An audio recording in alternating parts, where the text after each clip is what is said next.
Bonjour à toutes et à tous et bienvenue dans l'école du futur. Au programme, aujourd'hui, comment utiliser les écrans à la maison? Quelles sont les règles à adopter et les conseils à suivre aussi pour un usage maîtrisé du numérique au sein des foyers? Voilà quelques-unes des questions que se pose notre partenaire, le Clémy, avec sa série La famille tout écran. On regarde un nouvel épisode dans un instant. Et puis il est avec nous, il a une idée derrière la tech, toujours, et il s'appelle Benoît Gruneval. Ça va Benoît? Oui, très bien, merci. Ravi de vous retrouver. Quel va être l'objet de votre chronique aujourd'hui? Eh bien, on va faire un florilège d'attaques et d'arnaques pour se préparer pour les vacances. Merveilleux, on fait ça avec vous dans un instant. Mais d'abord, c'est notre grande question du jour. Comment détecter les premiers signes de cyberharcèlement et en prévenir les risques et les conséquences? Comment aussi accompagner les établissements scolaires dans la gestion du harcèlement que leurs élèves peuvent rencontrer au cours de leur scolarité? Voilà quelques-unes des questions qu'on va poser à notre invité aujourd'hui. Bonjour Aymen Khelaifi. Bonjour. Vous êtes le cofondateur de Data for Ethic. Vous allez nous expliquer tout ça dans un instant, juste après le focus. Focus aujourd'hui sur une utilisation saine et maîtrisée du numérique au sein des foyers avec notre partenaire le Clémy qui nous propose un nouvel épisode de sa série La famille tout écran. Les parents, je vous présente ma copine Marie. Elle était en voyage, en Inde. Elle est youtubeuse, elle a 200 000 abonnés. Marie, sois la bienvenue. Je t'en prie, assieds-toi. Est-ce que t'as besoin de quelque chose? T'as faim? Tu veux des cookies, un jambon beurre, une bouillotte? Non. Depuis que maman a créé sa chaîne sur les bonsaïs, elle a peur d'un truc. Oui, j'ai peur des trolls. Des trolls? Ça ressemble à ça. Il y a des gens sur Internet qui utilisent des pseudos et qui se permettent de te dire les pires horreurs en ligne, de t'insulter sans jamais avoir de problème. Ça, c'est des trolls. Concrètement, si ça m'arrive, je fais quoi? Il faut absolument déposer plainte. Sous toutes mes vidéos, j'avais des centaines de commentaires de gens qui me demandaient de me suicider. Non mais c'est bien marqué, c'est très grave. Hein. Les parents sont responsables vis-à-vis de leurs enfants. Bah ouais. Et si c'est un adulte qui est le cyberharceleur, il peut passer directement à la case prison. Dis-moi, t'accepterais de faire la guest sur une de mes vidéos? Alors là, c'est l'heure C'est l'heure de faire autre chose. C'est ça. Ouais, Voilà. bisous. Mais tu sais, si tu cherches un guest, je suis là. C'est l'heure de faire autre chose. Bisous. Nous sommes tous responsables de ce que nous publions, likons et partageons. Harceler quelqu'un en ligne derrière un pseudo, c'est illégal. Alors si vous êtes victime ou témoin d'agression sur les réseaux sociaux, vous devez signaler les comptes malveillants auprès des plateformes et les bloquer. Et surtout, parlez-en autour de vous. Maman, voilà ce que je fais au troll. C'est pas un troll, c'est papa. Oui, mais tu dis toujours qu'il t'embête. Allez, tout autre chose à présent. Aider au mieux les écoles dans la prévention et l'accompagnement des victimes de harcèlement scolaire est essentiel. Et vous le savez, nous les mettons régulièrement en avant dans l'école du futur. On met en avant des initiatives portées par celles et ceux qui agissent pour la protection de nos enfants et notamment en ligne. Eh bien, voilà une nouvelle et on vous la présente tout de suite dans la première partie du talk. Et donc aujourd'hui à nos côtés en plateau pour en parler, Aymen Khelaifi, vous êtes le cofondateur de Data for Ethic. Avant de nous parler justement de ce que vous faites avec Data for Ethic, de manière très très engagée et c'est important et on vous le remercie, une première question peut-être pour commencer, une définition car certains de nos téléspectateurs ne savent pas peut-être qu'ils sont victimes du cyberharcèlement ou du harcèlement scolaire. Est-ce que vous voudriez bien commencer par une définition de ces deux termes? Le cyberharcèlement, c'est l'harcèlement mais en ligne avec des outils digitaux. Du coup, le fait d'être cyberharcelé, c'est le fait de recevoir d'une manière répétitive dans le temps des messages insultants ou portant sur une discrimination ou quel que soit racial ou sexuel ou autre. Et l'harcèlement, ça existe dans la vie de tous les jours, on le connaît. Et s'il est véhiculé par des outils digitaux, ça devient du cyberharcèlement qu'on essaie de lutter contre. Effectivement, et vous le faites avec Data for Ethic. Le harcèlement scolaire, le cyberharcèlement sur lequel vous travaillez, c'est un fléau dont l'importance elle est difficile à mesurer aujourd'hui.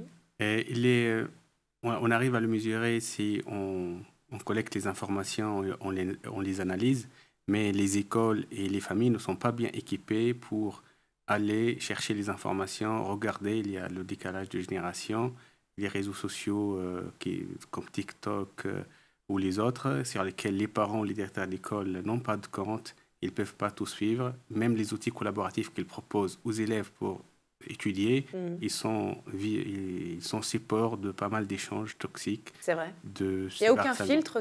Vous parlez notamment des environnements numériques de travail, j'imagine. Entre autres, oui, entre les outils collaboratifs comme Google Classroom, Office Teams pour échanger, pour des drives.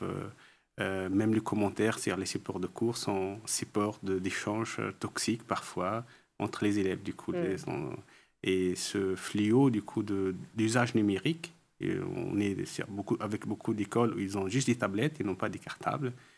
Et du coup, c'est l'outil de travail qui aussi supporte ou risque de recevoir des messages toxiques, répétitifs et d'être victime d'harcèlement. Et la problématique, c'est pour le cyberharcèlement, sa difficulté, c'est que les victimes souffrent. Et ce n'est pas comme l'harcèlement physique où il y a des témoins, il y a des gens qui peuvent empêcher, s'interposer.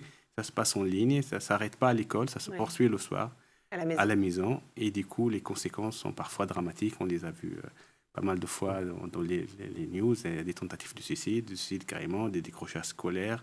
Les conséquences sont plus ou moins graves. Et plus on utilise les outils digitaux pour enseigner, plus il y a ce risque-là. D'où notre existence et cette solution qu'on propose. Alors justement, vous nous avez parlé très justement des familles et pour les accompagner au mieux dans ces situations qui peuvent, vous l'avez dit, parfois être dramatiques, plus de 9 parents sur 10 déclarent souhaiter de l'aide et des informations en premier lieu par une association d'abord, une association par exemple de protection de l'enfance ou des adolescents sur Internet et ensuite par l'établissement scolaire de l'enfant.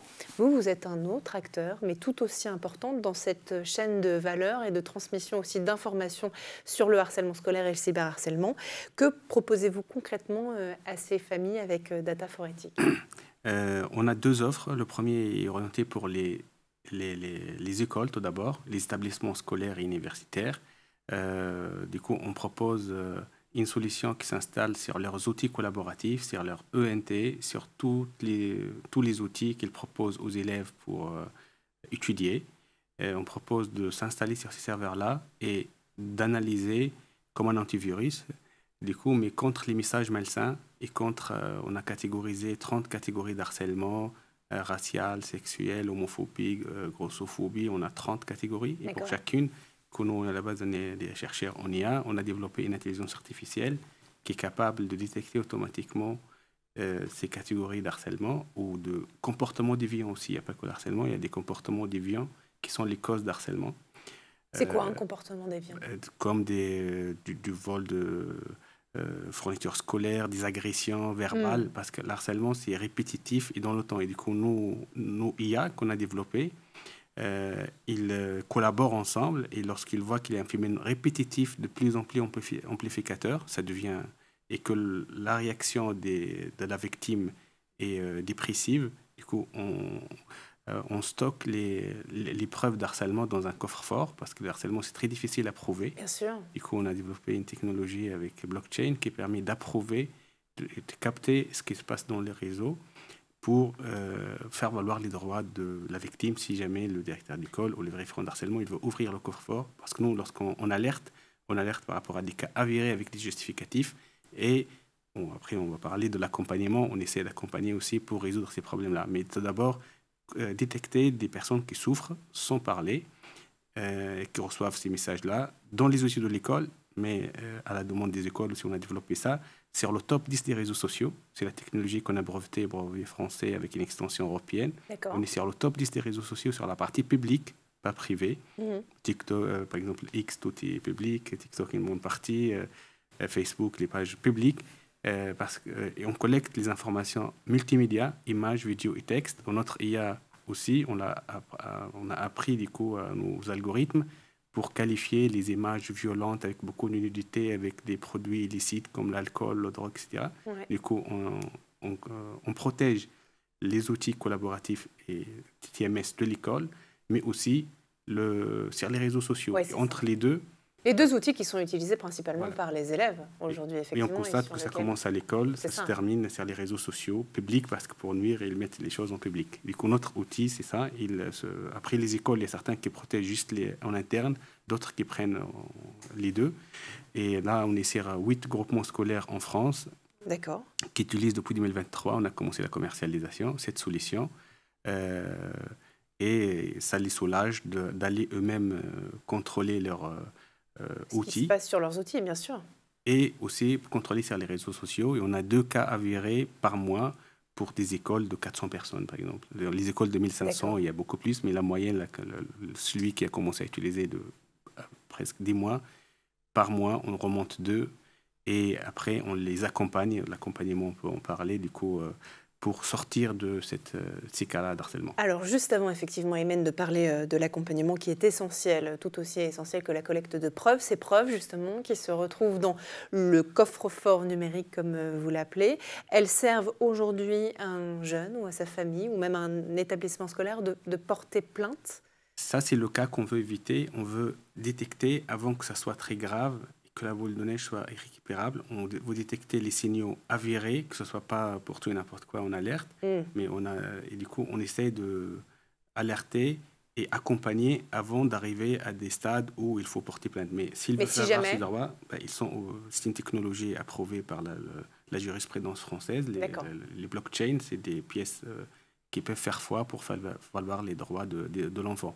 Mais nous, ce qu'on fait, c'est lorsqu'on détecte ces cas-là, on propose un dispositif gratuit d'accompagnement des élèves avec des associations partenaires ou des médecins volontaires. Femmes solidaires, pas encore, mais on a Femmes solidaires, d'autres avec un maillage national, parce qu'on a des écoles en Hauts-de-France, à Lille, donc selon leur maillage, selon leur disponibilité. Et eux, ils vont aller dans les écoles pour prêcher la bonne parole et baisser la tension et sensibiliser, ou ils prennent en charge la victime carrément. C'est ça l'accompagnement qu'on propose, on envoie ces dispositifs-là pour aider à lutter contre. On est une société à impact social reconnue, du coup, et on veut démocratiser, protéger et lutter contre ce phénomène-là. Ouais, et vous démarrez du début du harcèlement, de sa prévention, jusqu'à ensuite le fait de le traiter. C'est ce que vous nous expliquez avec ces associations. On essaie d'adresser la question à 360. On détecte, on accompagne, mais avant tout ça, on prévient et on forme. Et sur la plateforme, il y a des modules pédagogiques qui sont centrés sur la navigation responsable numérique. Du coup, il y a des modules de formation que les 7 écoles accèdent et c'est un contenu pédagogique que les profs utilisent. Du coup, des vidéos, des quiz, des serious games pour se mettre à la place d'une victime d'harcèlement, pour protéger bien ses réseaux sociaux, pour faire les bons choix. Donc, on essaie d'adresser la question à 360. Avant, pendant et après. Et bien justement, ce que je vous propose, Aymen, c'est de continuer à en parler dans un instant. D'abord, on va faire un petit tour du côté de la planète tech. Images et vidéos, c'est le Zap et c'est l'œil de Jean Martineau.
Et on est de retour toujours sur le plateau de l'École du Futur et en compagnie de notre invité aujourd'hui, Aymen Khelify, le cofondateur de Data for Ethics. Et justement, on va continuer à parler de ces enjeux importants de harcèlement et cyberharcèlement avec vous dans un instant. D'abord, on va laisser place à la chronique de Benoît Grunewald qui a une idée derrière la tech. Benoît, on parle depuis tout à l'heure avec Aymen justement de sensibilisation. C'est aussi ce que vous allez faire dans le cadre de cette chronique. Vous allez nous sensibiliser aux arnaques numériques en retraçant les dernières techniques des cybercriminels. Pour débuter, et au cœur de l'actualité aussi, l'UEFA Euro 2024 avec, il me semble, quelques faits marquants. Le premier étant une attaque visant les supporters français. Oui, effectivement, ils ont été directement visés par des courriers d'hameçonnage qui cherchaient à récupérer des informations sur leur login, leur mot de passe, tout ce qui va finalement permettre aux cyberattaquants de pénétrer dans leurs comptes. Alors ça peut être des comptes de réseaux sociaux, mais ça peut être également la messagerie. Et c'est plus problématique parce que la messagerie, c'est vraiment l'endroit où on va pouvoir notamment faire « j'ai oublié mon mot de passe » et récupérer le lien qui va nous permettre de changer de mot de passe. Bien sûr. Donc cette arnaque était basée sur une fausse promesse, une mystery box. Et cette mystery box, finalement, n'existe pas. Et quand on clique sur le lien, on est emmené sur différents sites qui vont nous promener, entre guillemets, et notamment vérifier que l'utilisateur est bien en France. Et à partir de cette vérification, eh bien là, il y a l'hameçonnage proprement dit qui fait qu'ils vont récupérer les informations.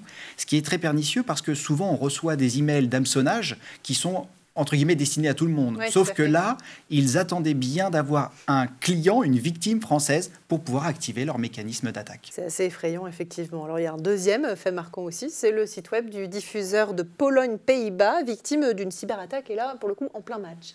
Oui, et ça a été très compliqué pour les supporters qui n'ont pas pu finir de regarder une partie du match.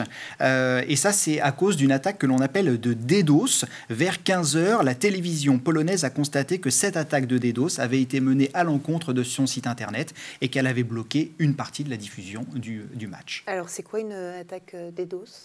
Une attaque de DDoS, ça veut dire distribuer de services distribués, de déni de services distribués. Et donc, l'objectif de l'attaque de DDoS, c'est d'envoyer énormément de requêtes sur un point et ces requêtes illégitimes empêchent les utilisateurs légitime de pouvoir y accéder en saturant le service. D'accord, très clair. Alors comment elle s'est déroulée justement la diffusion de la suite de ce match ? Eh bien, le diffuseur a pris les moyens pour pouvoir remédier à cette attaque et ça se fait à la fois par des systèmes techniques chez lui, mais aussi en concertation avec les fournisseurs d'accès à Internet, parce que cette attaque était menée depuis la Pologne, ce qui fait que c'est encore plus difficile à détecter et de détecter surtout si c'est un utilisateur légitime ou un utilisateur standard. Bien sûr. Alors en conclusion, les grands événements n'attirent pas que les spectateurs. Et non, malheureusement, les grands événements attirent les cybercriminels. Ceux-ci profitent vraiment de l'opportunité, du buzz qui est fait autour des grands événements pour pouvoir à la fois passer des messages si ce sont des activistes, mais également et surtout faire du profit en utilisant l'APA comme ceux des Jeux Olympiques et ou de l'UEFA. Est-ce que vous avez quelques conseils, Benoît, à nous partager justement pour nous protéger ? Oui, j'ai quelques conseils, notamment contre le DDoS. Il n'y a pas grand-chose à faire si ce n'est prendre son mal en patience parce que la solution vient du fournisseur d'accès à Internet et ou de celui qui est attaqué. On l'a vu notamment sur des hôpitaux français, mais également contre des réseaux étatiques. Donc là, il faut que celui qui se fait attaquer puisse réagir. Et par contre les attaques de type hameçonnage, eh bien, il faut faire preuve de vigilance, ça on ne le dira jamais assez, être critique. Généralement, si c'est trop beau pour être vrai, c'est que c'est une arnaque. En parler autour de soi, ça c'est souvent quelque chose qui casse la dynamique de l'arnaque. Ça marche aussi, je pense, pour le cyberhameçonnage, le cyberharcèlement. Voilà, vraiment sortir de l'emprise dans laquelle l'attaquant essaye de nous mettre, notamment dans l'hameçonnage et dans l'arnaque.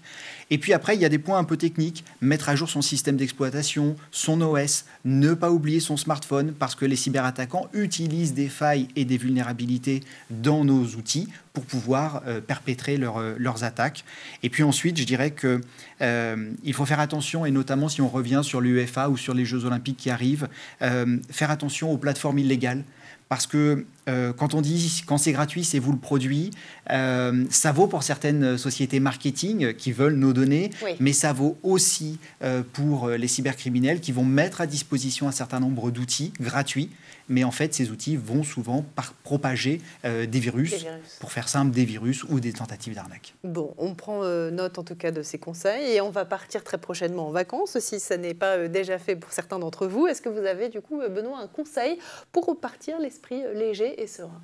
Oui, alors à la fois des conseils et un peu de travail, un peu de devoir de vacances. Le premier, c'est profiter des vacances si vous n'en avez pas pour passer au gestionnaire de mots de passe. Ah oui. Et oui, donc vous utilisez un petit peu quelques minutes par jour et puis vous faites compte par compte. Vous allez, alors soit vous allez directement dans l'application, vous dites j'ai oublié mon mot de passe ou je veux changer mon mot de passe. Et puis on change le mot de passe, on le stocke dans son gestionnaire de mots de passe. Et ça, vous verrez, c'est comme le navigateur GPS. Au bout d'un moment, on ne peut plus s'en passer. C'est vraiment hyper pratique. C'est vrai, j'en atteste. Et si on est déjà passé au gestionnaire de mots de passe, eh bien, je vous invite à passer à l'étape suivante qui est l'authentification forte, le 2 facteurs. Ça aussi, c'est très simple. L'objectif, c'est de recevoir un code par SMS ou d'avoir un code qui s'affiche lorsque l'on veut se connecter. Et ça, c'est très important, notamment si on s'est fait avoir dans d'autres arnaques, Amélie, des SMS ou des hameçonnages divers et variés. Eh bien, les logins, les mots de passe qui ont été récupérés ne pourront pas être utilisés parce que justement, le pirate n'aura pas accès à ce fameux code qui va nous être demandé quand on va se connecter. Merci beaucoup pour ces conseils, Benoît. Et je me tourne vers vous. Aymen, je vous voyais réagir, hocher de la tête pendant la chronique. Est-ce que ce sont des conseils, par exemple, que vous donnez aussi aux élèves, aux familles, la double authentification, tous ces sujets-là, qui permettent aussi de sécuriser leur compte et du coup peut-être d'éviter des sujets, non pas de harcèlement, mais en tout cas ces premières choses où on touche au compte des victimes? Tout à fait, c'est des conseils très importants, universels, qu'ils font l'objet de quelques tutos qu'on propose, mais nous aussi, que ce soit sur la technologie qu'on a développée ou sur les conseils qu'on donne, c'est sur le contenu. Qu'est-ce qu'on partage, qu'est-ce qu'on ne partage pas. Bien sûr. Et il ne faut pas confondre entre le journal intime et le mur Facebook. Il ne faut pas... Donc, c'est sur le comportement, la navigation responsable. Et effectivement, sur la partie antivirus et protection contre les virus, c'est indispensable. C'est les premières mesures à prendre. Mais après, en mettant ça, il faut... Donc, une éducation numérique forte aux élèves qui sont les citoyens de demain pour avoir un comportement responsable qui, pour plus tard, lorsqu'ils seront en âge de travailler autre, que ce soit pas des traces négatives qui freinent certaines carrières. C'est sûr. Et puis on leur rappelle évidemment de ne pas donner ou prêter leur mot de passe à un autre copain aussi, parce que c'est par là aussi parfois que ça commence, le cyberharcèlement. Bon, merci beaucoup en tout cas à tous les deux. On continue à en parler, on va parler aussi d'éducation au numérique dans un instant, dans la deuxième partie du talk. Et on continue d'en parler avec vous. Donc, Aymen Khelify, le cofondateur de Data for Ethics. Sur Internet, Aymen, une personne sur 3 est un enfant, alors que la protection des jeunes générations dans leur utilisation d'Internet constitue plus que jamais, et vous l'avez dit tous les deux sur ce plateau, l'un des défis majeurs de notre société. Cette sensibilisation, malgré tout, elle n'est pas toujours évidente. Pour les parents aussi, comme pour les enfants, qui n'ont pas parfois connaissance de toutes les cybermenaces ou qui ne savent pas comment aborder tous ces sujets. Vous nous dites depuis tout à l'heure que vous agissez justement aussi en amont avec des modules de formation, avec des serious games, avec des jeux. Comment et par où commencer quand on parle justement de sensibilisation au numérique, d'éducation au numérique et donc à terme pour lutter sur les sujets de cyberharcèlement et cybermenaces? Il faut commencer par l'échange, en parler en famille. Il faut que ce soit des sujets, nous par exemple on offre l'accès aux parents aussi à ces modules-là, pour pouvoir être formés, parce qu'il y a aussi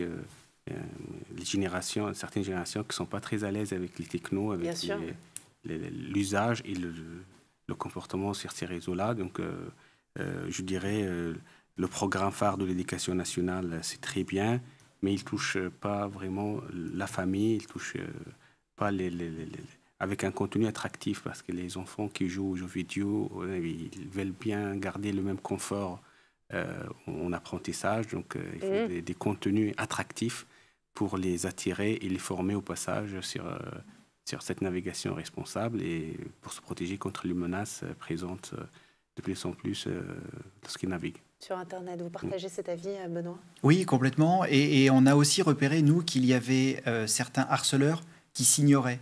Et vous l'avez assez bien dit, quand vous volez, par exemple, des billes ou un stylo, vous savez que vous êtes en train de commettre un délit, un vol. Quand vous envoyez des messages ou que vous relayez des messages, si vous êtes tout seul à le faire et que vous ne voyez pas qu'il y a beaucoup d'autres personnes qui le font, vous ne pouvez parfois ne pas prendre la mesure de l'importance de votre geste. Et la sensibilisation, elle est effectivement très importante auprès des parents, auprès des victimes, mais d'une manière plus large pour ne pas se retrouver dans la spirale et être soi-même un cyberharceleur. Bien sûr, et vous nous en parlez d'ailleurs régulièrement, Benoît, dans cette émission. Une autre actualité aussi qui vous concerne, Aymen, il y a quelques semaines seulement, vous avez été lauréat du prix de la meilleure start-up éducation et inclusion à Vivatech, là, il y a quelques semaines. Qu'est-ce que ce prix vient représenter pour vous et aussi et surtout pour l'avenir de la lutte contre le cyberharcèlement? Oui, ce prix était une vraie récompense par rapport à 3 ans de R&D, une année de commercialisation. Parce qu'on a créé depuis 2019 cette question, la start-up qui lutte contre le harcèlement. Ce n'était pas d'actualité à l'époque, maintenant c'est plus médiatisé et ça recommence les efforts des équipes qui ont passé 3 ans à créer cette intelligence artificielle qui collecte les infos sur les réseaux sociaux, sur les trucs collectifs et qui lutte. Et ça récompense aussi nos associations partenaires qui sont intervenues à plusieurs reprises dans des écoles pour sensibiliser, pour aider les victimes. Et ça nous ouvre des portes de continuer le travail. On a du coup un outil qu'on va sortir fin de l'année pour les familles. Parce que en fait, la partie qui nous échappe, c'est les réseaux sociaux privés, parce qu'on n'a pas le droit. On sort à la fin de l'année un outil à destination des familles pour être installé sur le portable de l'enfant avec le consentement des parents et l'enfant, pour pouvoir le protéger avec plus de fiabilité, en ayant accès à des échanges privés tout en respectant le RGPD et l'IA Act. Donc ce sont les parents qui installeraient cette application ou ce logiciel sur le portable, par exemple, de leur enfant, c'est ça? Oui. D'accord. Il y a une autre problématique aussi que je voulais évoquer avec vous, c'est le fait que les enfants ne sont pas toujours crus ou soutenus quand ils font part d'une situation de harcèlement ou de cyberharcèlement. On témoigne aussi, par exemple, la réponse du rectorat de l'Académie de Versailles, la réponse qui a été apportée aux parents de Nicolas, 15 ans, qui a été retrouvé pendu dans sa chambre alors qu'il avait alerté ces derniers mois sur une situation de harcèlement qu'il subissait dans le cadre scolaire. Vous, avec tout ce que vous faites en termes de prévention, mais aussi de collecte de preuves, dont vous nous avez parlé, ce sujet-là, en fait, le fait pour un enfant de ne pas être cru ou soutenu, vous voulez aussi agir pour faire en sorte que finalement, quelle que soit la gravité des faits, et que ce soit dès le début ou que ça dure depuis des mois, vous êtes capable de le prouver et surtout que ça remonte non seulement évidemment à l'enfant, à sa famille, mais aussi et surtout à l'établissement scolaire, ce qui est souvent critiqué par les familles en disant l'école n'a rien fait. Oui, tout à fait. Du coup, nous, c'est une question qui nous tient à cœur, les victimes. C'était un logiciel orienté victimes et on l'a créé suite à des cas d'harcèlement dans notre environnement familial. Et du coup, on offre à la victime l'accès à son coffre-fort qui contient les preuves et on lui propose aussi un outil, c'est les témoins d'harcèlement, qu'il peut prendre une photo et la rajouter à ce coffre-fort-là. Donc, parce qu'il y a l'harcèlement digital, mais il y a le harcèlement non digital. Pour aussi couvrir cette partie-là, on propose un portail déclaratif qui signale qu'on était victime d'harcèlement ou agressé ou autre dans les couloirs sans que ça soit digital. Du coup, les victimes, on leur offre cette possibilité d'être crues en présentant les captures d'écran approuvées, en présentant des témoignages d'autres personnes qui vont signaler sur la plateforme qu'ils étaient témoins d'harcèlement ou autre. Et du coup, nous, il y a des cas extrêmes où on signale au directeur et si ça ne réagit pas et ça continue, on peut même aller jusqu'à signaler à des autorités lorsqu'il y a des projets de ceci. Vous faites cette partie-là aussi. Voilà, donc ça, c'est notre devoir d'alerter par rapport à des cas extrêmes pour éviter ces conséquences graves. Parce que lorsque là, depuis 2023, on voit les preuves, c'est flagrant, c'est des gens qui ont des pensées suicidaires, l'accrochage scolaire, on n'en parle pas. Ils s'absentent, ils ne veulent plus, ils n'écrivent plus de messages. Et après, il y a des personnes qui échangent, qui ont des échanges très dépressifs, avec des tendances qu'on prédit, qui vont avoir des conséquences assez graves. Mais toujours notre vocation, c'est d'arriver au début, d'alerter, d'accompagner et de minimiser ces cas-là. Et c'est tout ce que vous faites, et vous le faites notamment avec Data for Ethics. Merci beaucoup, en tout cas, Aymen Khélifi, d'avoir été parmi nous aujourd'hui. Merci aussi à vous, Benoît Grunemwald, pour cette dernière de la saison. Ça a été un plaisir immense de vous avoir tout au long de la saison cette année. Et puis, pour terminer, un mot peut-être un petit peu plus personnel, car cette émission, vous l'aurez compris, était la dernière de la saison. Ça a été pour moi un immense plaisir de vous accompagner tous les jours dans cette très belle émission, à la rencontre de celles et ceux qui agissent pour l'éducation, pour nos enfants aussi, et par-dessus tout qui y croient. Tout ça, ça n'aurait été pas possible aussi sans une formidable équipe. Alors un grand merci aux techniciens qui m'ont accompagné tous les jours cette saison, aux monteurs, aux ingénieurs du son, ainsi qu'à tous les autres à la rédaction et à la production, sans oublier évidemment la rédaction de School TV. Merci aussi à l'ensemble de mes chroniqueurs, dont vous avez fait partie, Benoît, bien sûr aussi à tous nos invités. Et puis peut-être un message un peu plus particulier pour deux personnes. Jean Martineau, qui a été à l'œuvre avec une grande partie de vos focus et de ses apps cette année, à qui je tiens à souhaiter tout le meilleur pour la suite, ainsi qu'à celui que vous ne voyez pas, qui est dans l'ombre, mais qui est là, dans mon oreillette et en régie tous les jours, et qui est à la production de sa formidable émission. Il s'appelle Édouard Degnaud, et je dois dire que c'est un immense plaisir de travailler tous les jours avec lui. Voilà, merci infiniment de nous avoir suivis. Merci d'être aussi de plus en plus nombreux, ici comme ailleurs, à croire en l'école et à ce qu'elle a de plus beau à nous offrir, car si elle est le lieu où les valeurs du passé se transmettent, elle est aussi et surtout le lieu où l'avenir s'invente. Et justement, on va continuer à l'inventer dès la saison prochaine, puisque l'école du futur revient en septembre pour mon plus grand plaisir. Et d'ici là, promettez-moi de passer un très bel été. Prenez soin de vous, à bientôt.